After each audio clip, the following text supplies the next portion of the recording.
नमस्कार. RRC नेटवर्कच्या ताज्या बातमीपत्रात आपले स्वागत. अशा आहेत आजच्या प्रमुख घडामोडी. हेडलाईन्स प्रस्तुत करता पंकज कोठारेज, कोठारी कन्स्ट्रक्शन कंपनी, रामी हेरिटेज, जुना RTO ऑफिस समोर, अकोला. अकोलेकर सावधान, मोरणा व विद्रुपा काठे घरे नकोच, जमिनीचे भाव वाढीसाठी बिल्डर लॉबी सक्रिय. अकोल्यातील अस्वच्छता आणि डासांमुळे नागरिकांचे हाल, महापालिका आयुक्तांना डेंग्यू, मग अकोलेकरांचे काय? जिल्हाभरात शारदीय नवरात्रोत्सव उत्साहात, सार्वजनिक मंडळ व शहरातील मंदिरांवर आकर्षक रोषणाई. उद्योगांचा विकास साधण्यासाठी सूक्ष्म नियोजन आवश्यक, अकोल्यात नवउद्योजकांची कार्यशाळा संपन्न. कोल्हापुरी बंधारा मुद्द्यावर जिल्हा परिषदच गंभीर नाही, सत्ताधारी पक्ष सदस्याचे कोल्हापुरी बंधाऱ्यावर उपोषण सुरू. आता सविस्तर बातम्या. मोरणा व विद्रुपा नदीच्या रेड आणि ब्लू लाईन मधील जमिनींचे भाव वाढविण्यासाठी तसेच पाटबंधारे विभागाने या दोन नद्यांची निश्चित केलेली रेड आणि ब्लू लाईनच रद्द करण्यासाठी राजकीय नेते मंडळी, बिल्डर लॉबी, भूखंड माफियांनी संयुक्तपणे प्रयत्न सुरू केले आहेत. या प्रयत्नात सामान्य अकोलेकरांनी बळी पडू नये असे आवाहन करण्यात येत आहे. तुम्ही जे पाण्याने वेढलेली घरे पाहत आहात ते नदीच्या पात्र नजीक असलेल्या रेड व ब्ल्यू लाईन मधील आहेत. स्वतःची आयुष्यभराची कमाई जमीन, शेतीत प्लॉट आणि घर, फ्लॅट मध्ये अशा अडचणीच्या ठिकाणी गुंतवू नये, अशीच काय ती महत्त्वपूर्ण काळजी घेण्याची गरज आहे. अन्यथा तुमची घरे देखील पावसाच्या पाण्यात जाण्याची भीती असून मौल्यवान वस्तू आणि तुम्ही कधी जलमय व्हाल असा प्रश्न उपस्थित होतो. याविषयी सोमवारी झालेल्या पालकमंत्र्यांच्या पत्रकार परिषदेत मोरणा व विद्रुपा नदीच्या रेड आणि ब्लू लाईन मधील बांधकामांना परवानगी देऊ नये असा स्पष्ट आदेश जिल्हाधिकारी अजित कुंभार यांना दिल्याची माहिती पालकमंत्री राधाकृष्ण विखे पाटील यांनी दिली. रेड लाईन आणि ब्लू लाईनच्या बद्दलचं त्यानंतरही त्याच्यामध्ये बांधकाम परवानग्या देण्यात येत आहेत अशा प्रकारे तक्रार त्याच्यामध्ये होती. मला वाटतं प्लॅन सँक्शन होत आहे रेड लाईन ब्लू लाईन मध्ये. पण दुसरी बाजू आहे त्याला की ते रेड लाईन ब्लू लाईन मध्ये सुद्धा मुळातच त्याची जसं नगरमध्ये सिना नदीचं घडलं, आता त्या नदीला पुरं येत नाही, पण ते रेड लाईन ब्लू लाईन करून ठेवले, त्यामुळे मोठं नुकसान. आमच्या 2 वर्षात 21 आणि 23 यावरचे मोठे पूर आले सर, आणि अर्ध गाव म्हणजे ते नदी काठचं पूर्ण पाण्यात होतं सर, आणि एकदम अगदी काठेवरच्या घरांना त्यांनी परवानग्या दिलेल्या आहेत. नाही, आपला मुद्दा बरोबर आहे. तुम्ही मला तातडीने त्याची माहिती घेता आली नाही, पण मी आज जिल्हाधिकाऱ्यांना त्या सूचना केल्या, मी लिहूनच दिलं त्या अर्जावर मी तात्काळ त्या संदर्भात माहिती उपलब्ध करावी आणि अशा तूर्त बांधकाम परवानगी देऊन याच्या सूचना दिलेल्या आहेत. शहरामधून जाणाऱ्या विद्रुपा आणि मोरणा नदी पात्रातील ब्लू लाईन मधील लेआउट व नवीन बांधकाम थांबविण्यात यावे. नियमबाह्य दिलेले परवाने रद्द करावे. मानवी जीवाला होणारा धोका थांबावा. दोन्ही नद्याचे पूरनियंत्रण रेषा अद्ययावत कराव्यात. या ठिकाणचे सर्व लेआउट मंजूर करावे. शासनाची जनतेची फसवणूक आणि आर्थिक नुकसान टाळावे. यासाठी पालकमंत्री राधाकृष्ण विखे पाटील यांना निवेदन दिल्याची माहिती भाजपा प्रदेश कार्यसमिती सदस्य विजय मालोकार यांनी सांगितले. 2 मोठे पूर विद्रुपा आणि मोरणा नदीला आलेले आहेत आणि या 2 पुरामध्ये रेस्क्यू करून अक्षरशः बोटीच्या माध्यमातून लोकांना या पुरातून बाहेर काढण्यात आलं आणि यानंतर त्या भागामध्ये सर्वे झाला. पुन्हा काही लोकांच्या सांगितल्यावरून, लोकांच्या विचारावरून, बिल्डरच्या म्हणण्यानुसार असा हा सर्वे झाल्यानंतर गेल्या 9 महिन्यामध्ये, 10 महिन्यामध्ये किंवा गेल्या 1 वर्षभर याचा पूर्ण सॅटेलाइट थ्रू अभ्यास करून आता त्या भागाचे ब्ल्यू लाईनचे, रेड लाईनचे नकाशे तयार झालेले आहेत आणि ते वेबसाईटवर सध्या उपलब्ध आहेत. सर्वसामान्य जनतेने या भागामध्ये कोणताही आपला फ्लॅट घेताना किंवा डुप्लेक्स घेताना या सर्व गोष्टीचा विचार करून हे खरेदी करावी, कारण की सर्वसामान्य जनता ही आपल्या पूर्ण आयुष्याची पुंजी एक घर खरेदी करण्यासाठी लावत असते आणि त्याच्या आयुष्याची ही पुंजी अशी व्यर्थ जाऊ नये किंवा भविष्यामध्ये तिथे कोणतीही प्राणहानी होऊ नये. आणि अशी प्राणहानी जर झाली तर मात्र हे मनुष्यवधासाठी पात्र असलेले लोक यांना कधीही माफी मिळणार नाही. रेड आणि ब्ल्यू लाईन नकाशांचा समावेश विकास आराखड्यात होऊ नये. नदीपात्रातील गाळ काढावा. पाटबंधारे विभागाने त्वरित रेड व ब्ल्यू लाईन पुन्हा नव्याने आखाव्यात. त्याची नव्याने प्रसिद्धी द्यावी. या रेड व ब्ल्यू लाईनमध्ये अकृषक झालेल्या जमिनीवर घरे बांधलेल्यांवर अन्याय झाल्याचा दावा नॅशनल रिअल इस्टेट डेव्हलपमेंट काउन्सिलचे अध्यक्ष सुनील इंधनांनी सचिव दिलीप चौधरी यांनी पालकमंत्र्यांकडे केला आहे.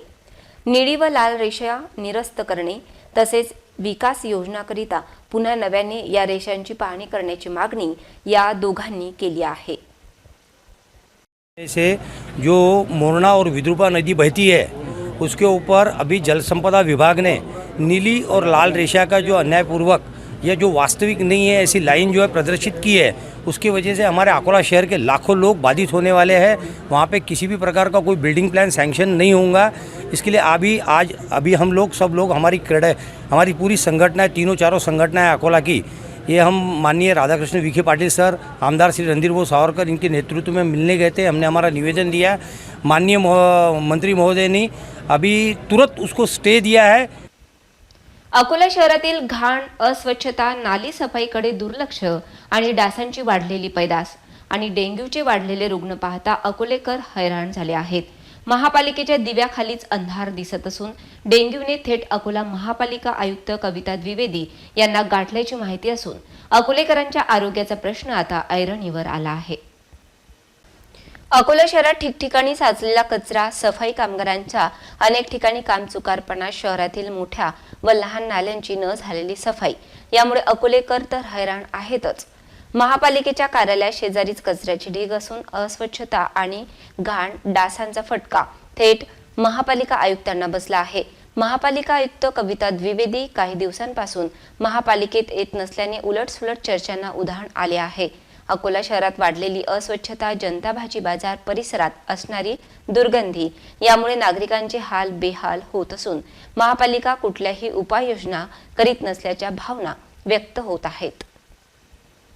अकोला शहरासह जिल्हाभरात नवरात्रोत्सव मोठ्या प्रमाणात साजरा करण्यात येत असून सार्वजनिक नवदुर्गा उत्सव मंडळांनी साकारलेल्या आकर्षक रोषणाईमुळे नवरात्रोत्सवाच्या सौंदर्यात अधिक भर पडली असून भाविक भक्त मोठ्या प्रमाणात मातेचे दर्शन घेण्यासाठी सार्वजनिक मंडळ व देवी मंदिरांना भेटी देत आहेत.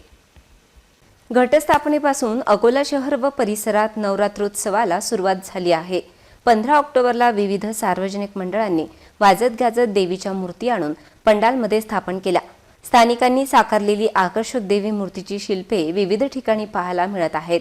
शहरातील सर्व सार्वजनिक नवदुर्गा मंडळासह शहरातील सर्व देवी मंदिरांवर आकर्षक विद्युत रोषणाई करण्यात आली असून ही रोषणाई रात्रीच्या वेळी सर्वांचे लक्ष वेधून घेत आहेत. तसेच मातेच्या मूर्तींची आकर्षक सजावट करण्यात आली असून शहरातील प्रसिद्ध बागदेवी म्हणजेच अंबामाता मंदिरात विशेष उत्सव साजरा करण्यात येत आहे. नवरात्रीच्या दर्शनासाठी पहाटेपासूनच भाविकांची गर्दी दिसून येत आहे.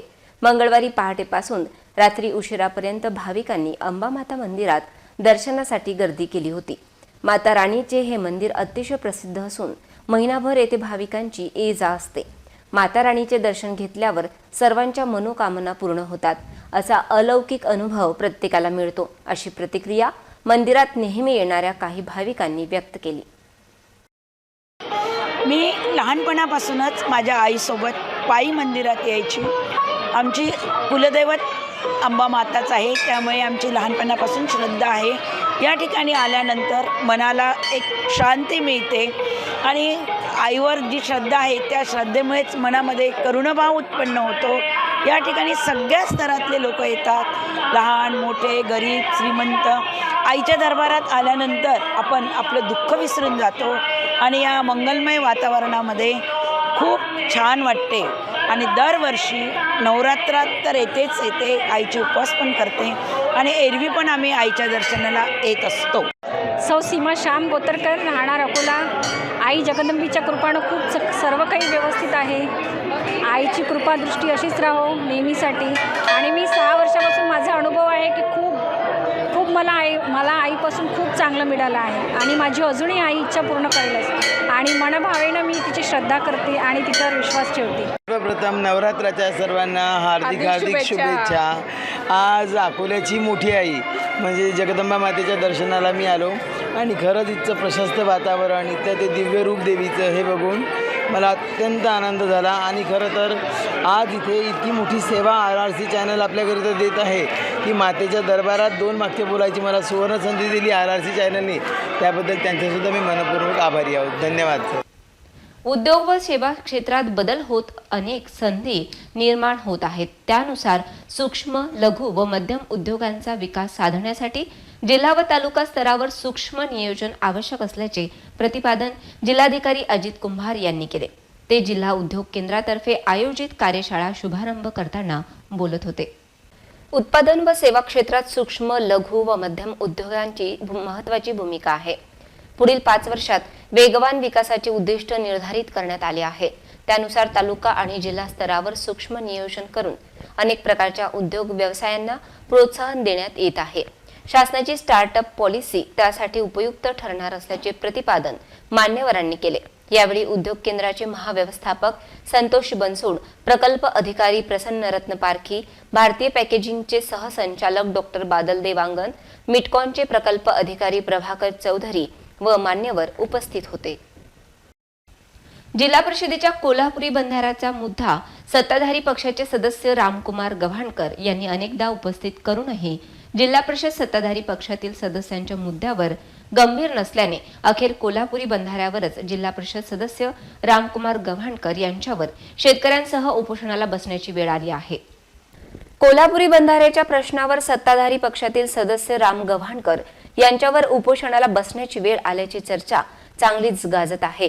बाळापूर तालुक्यातील तांदळी, खामखेड व वाडेगाव येथील कोल्हापुरी बंधारा मुद्दा अनेकदा जिल्हा परिषदेच्या सभेत उपस्थित केला, तरीही बंधाऱ्याच्या दुरुस्ती आणि देखभालीकडे दुर्लक्ष केले जाते आहे.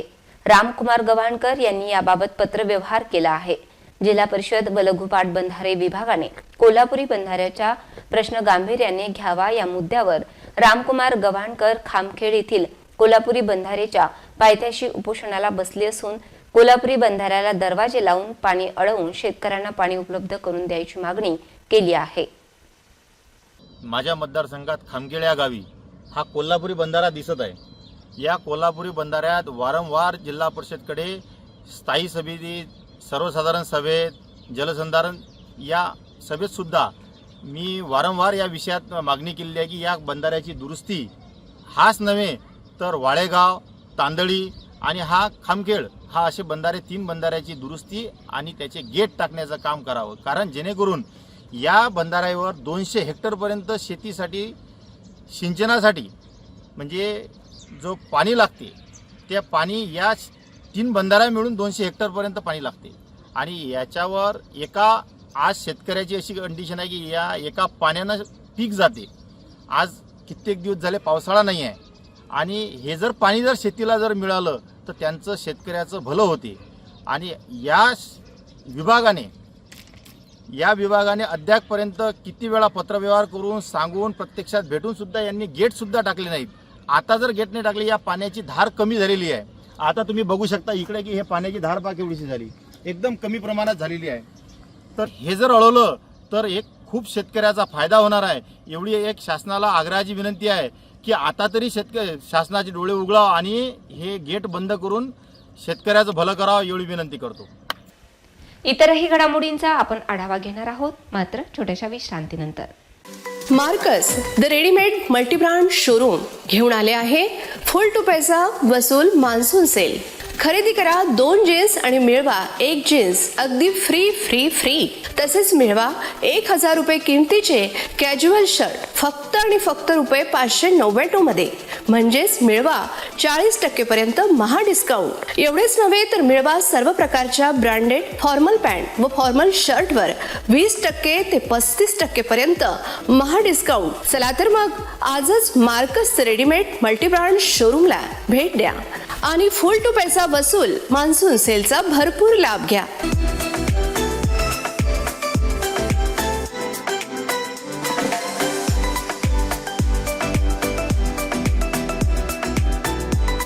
आमचा पत्ता आहे Marcus the readymade multibrand showroom, LRT college road, Raghuvanshi Mangal कार्यालयाच्या बाजूला, अकोला.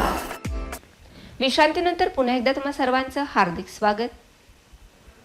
अकोला शहरातील शेगाव बायपास रोडवरील श्री अन्नपूर्णा माता मंदिरात भव्य नवरात्र उत्सव साजरा केला जात असून दरवर्षीप्रमाणे यावर्षी सुद्धा नवरात्र उत्सवानिमित्त अन्नपूर्णा माता मंदिराच्या वतीने महाप्रसादाचे आयोजन करण्यात येत आहे. आज अनेक भाविकांनी महाप्रसादाचा लाभ घेतला. आज मंदिरात स्थापना दिन साजरा करण्यात आला. स्वर्गीय नंदकिशोर पाटील यांच्या निवासस्थान परिसरात अकोला शेगाव बायपास रोडवर श्री अन्नपूर्णा मातेचे भव्य मंदिर असून श्री अन्नपूर्णा माता मंदिर येथे नवरात्रोत्सवाला सुरुवात झाली आहे. आज श्री अन्नपूर्णा माता मंदिरामध्ये स्थापना दिवस साजरा करण्यात आला. मंदिरामध्ये 56 भोग दर्शन व नगर भोजचे आयोजन करण्यात आले. यावेळी पारंपरिक स्वरूपात वारकऱ्यांनी टाळ मृदुंगाच्या गजरात पावली खेळली, कीर्तन करण्यात आले. दररोज भाविक भक्तांसाठी दुपारी 11 ते 3 वाजेपर्यंत महाप्रसादाचे आयोजन करण्यात येत असून महाप्रसाद व दर्शनाचा लाभ घ्यावा असे आवाहन श्रीमती शोभाताई पाटील, विठ्ठल पाटील, अन्नपूर्णेश नंदकिशोर पाटील, सौ रीनाताई अन्नपूर्णेश पाटील यांच्यासह श्री अन्नपूर्णा माता मंदिर व्यवस्थापकांनी केला आहे. दरवर्षीप्रमाणे यावर्षीही मंदिर परिसरात आकर्षक रोषणाई करण्यात आली आहे. श्रीमद देवी भागवत 9 दिवस अखंड हरिनाम सप्ताह होणार आहे. यावेळी सादर संगीतात श्री देवी भागवत संपन्न होत आहे.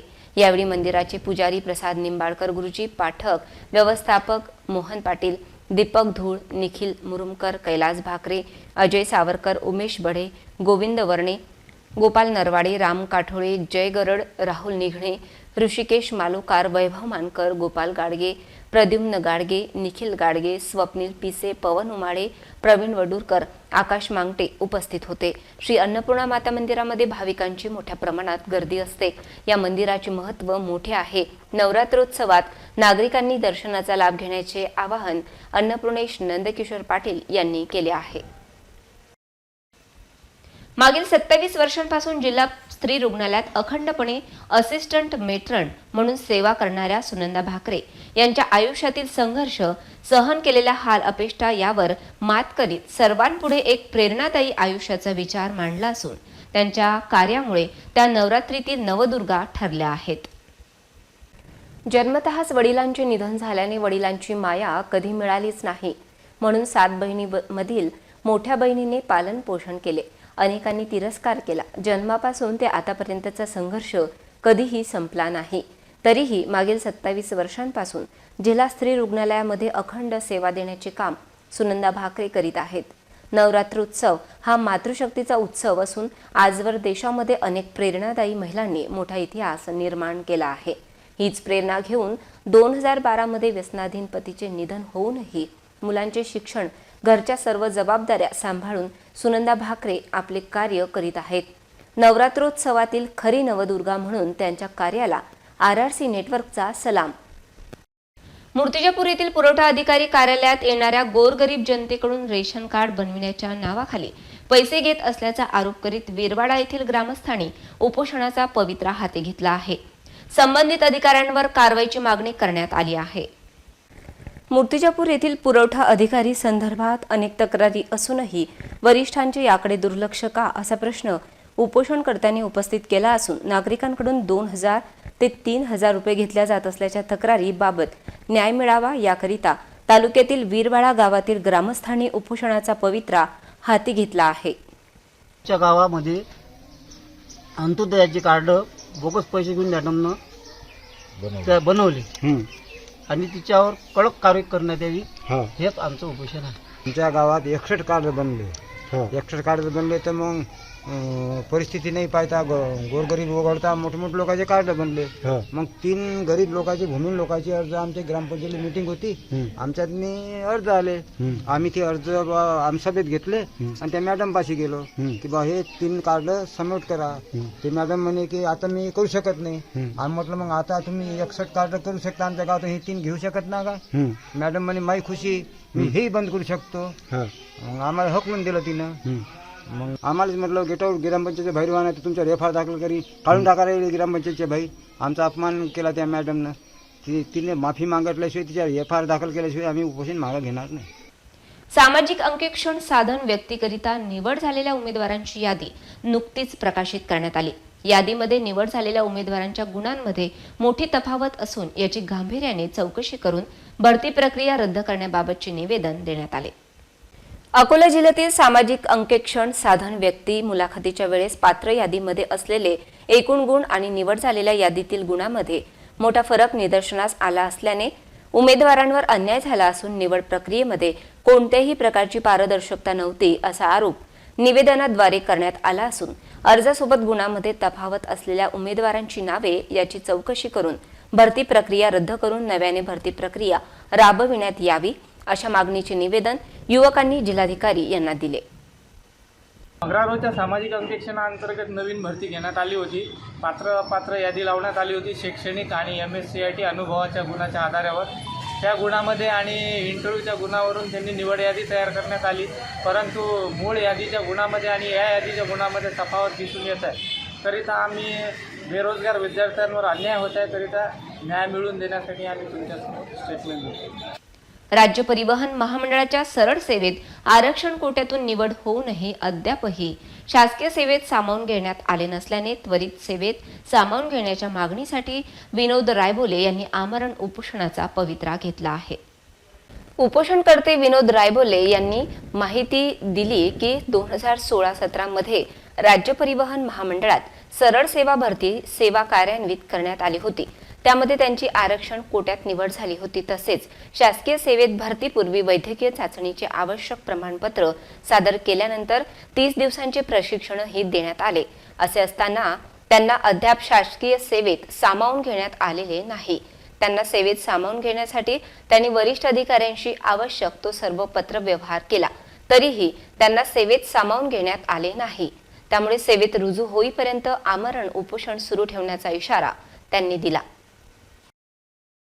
मी एसटीच्या भरतीमध्ये सरळ सेवा भरतीमध्ये 2016-17च्या परीक्षेत अंशक आणि समांतर आरक्षणामधून मेरिट आलो व 2018मध्ये माझी कागदपत्र पडताळणी अकोला विभागाने केली. त्यानंतर तेव्हापासून मला आजपर्यंत नियुक्ती देण्यात आली नाही.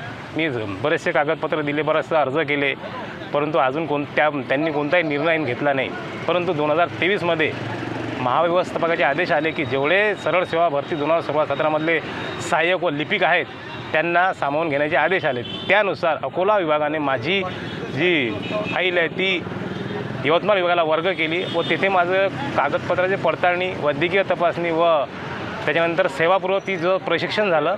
त्यानंतर नियुक्तीची जेव्हा वेळ आली त्यावेळेस त्यांनी माझी नियुक्ती नाकारली व माझं प्रकरण अकोला येथे परत पाठवलं व तेथील एक अनुकंपाचा मनुष्य त्यांनी जॉईन करून घेतला आणि मला तसं पत्र दिलं की आम्ही अनुकंपाचा माणूस भरत आहे, त्यामुळे आम्ही तुम्हाला नियुक्ती देऊ शकत नाही. त्यामुळे माझ्यावर हा अन्याय झाला. त्याविषयी मी आमरण उपोषण करत आहे. माझी मागणी अशी आहे की जोपर्यंत मला नियुक्तीपत्र देत नाही तोपर्यंत मी आमरण उपोषणावर उठणार नाही. मी इथून उठणारच नाही. इथंच मरण पत्करेन पण उठणार नाही मी. पुन्हा एक नजर टाकूया आजच्या प्रमुख घडामोडींवर. हेडलाईन्स प्रस्तुत करता पंकज कोठारेज, कोठारी कन्स्ट्रक्शन कंपनी, रामी हेरिटेज, जुना RTO ऑफिस समोर, अकोला. अकोलेकर सावधान, मोरणा व विद्रुपा काठे घरे नकोच, जमिनीचे भाव वाढीसाठी बिल्डर लॉबी सक्रिय. अकोल्यातील अस्वच्छता आणि डासांमुळे नागरिकांचे हाल, महापालिका आयुक्तांना डेंग्यू, मग अकोलेकरांचे काय? जिल्हाभरात शारदीय नवरात्रोत्सव उत्साहात, सार्वजनिक मंडळ व शहरातील मंदिरांवर आकर्षक रोषणाई. उद्योगांचा विकास साधण्यासाठी सूक्ष्म नियोजन आवश्यक, अकोल्यात नवउद्योजकांची कार्यशाळा संपन्न. कोल्हापुरी बंधारा मुद्द्यावर जिल्हा परिषदच गंभीर नाही, सत्ताधारी पक्ष सदस्याचे कोल्हापुरी बंधाऱ्यावर उपोषण सुरू. बातम्यांसाठी तुम्ही पाहत रहा RRC न्यूज. यूट्यूब चॅनलवर तुम्ही पण लाईक आणि सबस्क्राईब करा RRC डिजिटल अकोला हे यूट्यूब चॅनल. जगभरात कुठेही पहा RRC डिजिटल अकोला. पुन्हा भेटूया ताज्या बातम्यांसह, नव्या घडामोडींसह, नव्या बातमीपत्रात. तोवर नमस्कार.